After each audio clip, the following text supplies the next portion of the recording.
Isashimwe ndashimana kubw'uyu mwanya mwiza twongeye kugira ngo tuboneke kuri televiziyo nko dusanzwe tuyibonekaho. Nubona Imana yatugiriye. Amazina nitwa Kagabo Steven, ku basanzwe badukurikira bakurikira inyigisho yacu bajya bayibona.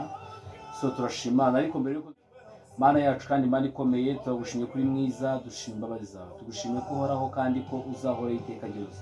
Tugushimye kuri Imana itangaje kandi ihambaye, tugushimye muri mwanya mwiza duhaye. Nyemerera mwe Imana yacu Kristo bigiye kuvirirwa hano hantu bigira impinduka mwe Imana yacu Kristo muri twebwe kandi bihindure n'abandi bose. Urakoze rero kubikoze kandi kubyumvise cyo tubangamira ikiruga zose mu izina rya Yesu Kristo nishobora gupfuna kuzimu. Amen.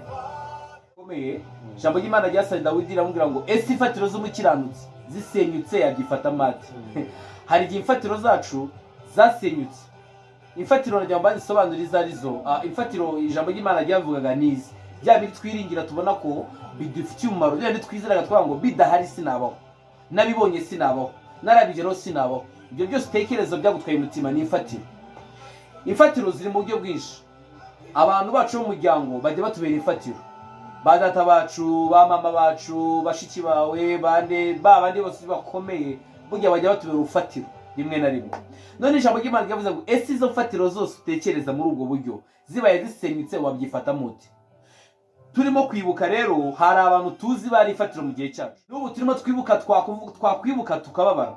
Twavuga ngo kanaka yaba yarahari simba ari muri aka gahera, mame yaba arakiriho ntabwo ibyo simba narabibonye, iyo kanaka bakiriho simba narakutajwe n'ibi byose. Ibyo byose rero cyangwa se bose bari imfatiro. Hari n'abibuka iwabo, bibuka uko bari babayeho, ibyo byose byari imfatiro. None ijambo ry'Imana tubwiye ngo ese imfatiro zawe izo mfatiro zisenyutse wabyifata mute? Mu by'ukuri biragoye, ariko rero ngubwire ngo nyuma y'uko urengeje amaso ukabona ko izo mfatiro koko wamuganiye mu gihe zasenyutse cyangwa se zisenyutse n'ahandi nta kintu utekereza, urufatiro rusigaye rwonyine ni Kristo wenyine. Yesu niyo rufatiro rukomeye, niwe rufatiro iyo haje imiraba, iyo haje ibiteganyezwa, nubwo hazi bingana bite ahora ahagaze. Mu yandi atubereye maso, atubereye byose. Rero urufatiro rwacu rwa mbere dukwiye guhanga amaso mbere yuko duhanga ibindi byose ni Kristo wenyine. Uko yari byivugiye mu ijambo Timoteyo akaba yaravuze ngo urufatiro rw'Imana ngo ruracyariho kandi ngo rwanditseho amagambo ngo Uwiteka azabe. Mu yandi magambo urufatiro ruracyariho. Reka dukure amaso ku mfatiro z'isi turebeshe ko ziraza zigashira zikarangira. Imfatiro nanjye ndebesha amaso zarangira nkiheba, ariko urufatiro rukomeye ni Kristo wenyine.